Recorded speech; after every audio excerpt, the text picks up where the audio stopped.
जोधपुर के पास एक छोटा सा गांव था। गांव में जमुना अपने सास ससुर और पति के साथ रहा करती थी। जमुना का एक छोटा देवर भी था।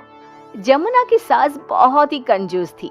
एक दिन शाम के वक्त, अरे सासू माँ, ये कई करो, पाव भर सब्जी लाया हो, पूरे घर के वास्ते खाना बनाना है, काम किया चाले। जमुना की सास कहती है, अरे बिंदड़ी, घनी महंगाई हो रखी है, जितनी सब्जी रखी है उसमें ही काम चला ले। तो देवर बोल पड़ता है, कोई ना भाभी सा, मैं थारे लिए सब्जी लेकर आता हूँ। अरे काय करे छोरा, पैसा खर्च करने की कोई जरूरत ना है। इसी तरह से जमुना की सास हर बात में कंजूसी किया करती थी। एक दिन जमुना ने देखा कि उसकी सास की चप्पलें काफी घिस चुकी हैं और ये देखकर जमुना ने उन चप्पलों को घर के बाहर फेंक दिया। अरे बिंदड़ी, हमारी चप्पल ना मिल रही, थारे को पता है कि कठे है। सासू माँ, वो चप्पल तो मन ने घर से बाहर फेंक दी, बहुत घिस गई थी ना। अरे थारी भली होवे, मारी चप्पल क्यों फेंक दी, मैं अभी उठा कर लाती। अरे माँ, क्यों जिद करे है, मैं थारे को नई चप्पल दिला कर लाऊंगा। अरे रहने दे, तू भी बिंदड़ी की जबान बोलने लगा है। नहीं चाहिए चप्पल मने, मारी पुरानी चप्पल घनी पसंद है। अरे माँ, भाई ठीक तो कह रहा है, छोड़ ना पुरानी चप्पलों का चक्कर, चल मैं थारे को नई चप्पल दिला के लाता हूँ।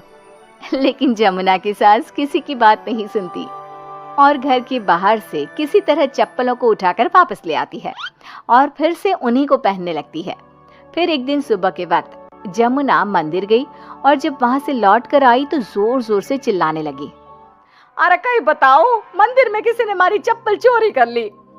अरे माँ, अच्छा ही हुआ ना, थारी चप्पल कोई चोर चुरा के ले गया। अब तू तो छोड़ने वाली थी ना, वैसे भी पुरानी चप्पलें थी। अरे तू चुप कर छोरा, महंगाई के जमाने में पुरानी चप्पल कर रहा है। मैं कैसे भी करके चोर को ढूंढ कर हमारी चप्पल वापस लाऊंगी। लेकिन माता जी, तब तक आप क्या नंगे पांव फिरोगी पूरे गांव में? अरे बिंदड़ी, थारी नजर लगी है हमारे चप्पलों को, तू ही कह रही थी ना, फेंक दो, देख अब चोर चोरी करके ले गया। उस दिन के बाद जमुना की सास नंगे पांव ही गांव में घूम घूम कर अपनी चप्पलें ढूंढने लगी और कुछ ही दिनों के बाद जमुना की सास को अपनी टूटी चप्पल एक गरीब औरत के पैरों में नजर आई। पकड़ लिया, अरे पकड़ लिया, तूने हमारी चप्पल चुराई ना, अब मैं थारे को छोड़ूंगी नहीं। अरे माँ जी, मंदिर में पड़ी थी, पुरानी चप्पल है, मारे को लगा किसी के काम की ना है, इसलिए उठा ले आई। अरे पहनने दो ना मारे को। आई बड़ी पुरानी चप्पलों वाली, एक तो हमारी चप्पल चुरा ली, ऊपर से आंखें दिखा रही है, चल वापस दे चप्पल। तभी छोटा बेटा वहां पहुंच जाता है और अपनी माँ को इस तरह देखकर कहता है, अरे माँ, क्या कर रही है, अच्छा ना लगे, छोड़ दे, बेचारी गरीब औरत है। मैं कह रहा हूँ ना, मैं थारे को नई चप्पल दिला कर लाऊंगा। ना बेटा, चप्पल तो मैं यही वाली पहनूंगी। ऐसा कहकर जमुना की सास ने उस गरीब औरत से वो चप्पलें छीन ली। इतने पैसे वाली होकर मुझ गरीब से टूटी चप्पल भी छीन ली, अरे भगवान भला करे थारा। जमुना की सास की जिद के आगे किसी की एक ना चली और उसने फिर से वही पुरानी चप्पल पहनना शुरू कर दिया। एक दिन जमुना का पति बिना अपनी माँ को बताए उनके लिए सुंदर जूतियां लेकर आ गया और उसने वही जूतियां लाकर अपनी पत्नी जमुना को दिखाई। देख जमुना, माँ के वास्ते कितनी सुंदर जूतियां लाया हूँ, माँ देखेंगी तो खुश हो जाएंगी।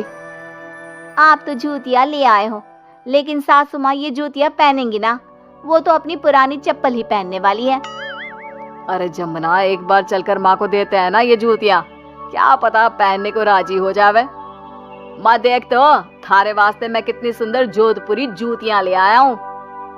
अरे ये क्या करे छोरा, इतना पैसा खर्च करने की क्या जरूरत है, मारे को ना चाहिए इतनी महंगी जूतियां, तू वापस देकर आ जा। जमुना और उसके पति के बार बार कहने पर भी जमुना की सास नई जूतियां नहीं पहनती। जमुना नई जूतियों को उठाकर अलमारी के अंदर रख देती है, क्योंकि दुकान वाला भी अब उनको वापस लेने को तैयार नहीं था। कुछ दिनों के बाद एक दिन सुबह के वक्त अचानक से जमुना की सास की जोर जोर से चिल्लाने की आवाज आती है। आवाज सुनकर जमुना, उसका पति और देवर तीनों दौड़कर घर के आंगन की तरफ आते हैं और वहां पर देखते हैं कि जमुना की सास आंगन में जमीन पर गिरी हुई पड़ी थी। अरे माँ, ये क्या हो गया? अरे मैं तो आंगन में गिर गई। अरे सासू माँ, आप गिर गई कैसे? चोट तो ना लगी ना थाने? अरे बिंदड़ी कहीं बताओ, पैर में बहुत जोर का दर्द हो रहा है। अरे सासू माँ, थारे पैर में तो सूजन आ गई, लगता है जोर की मोच लगी है। माँ, ये सब थारी जिद की वजह से हुआ है। सारे घर वाले थारे से कह के थक गए कि पुरानी चप्पल छोड़ दे छोड़ दे।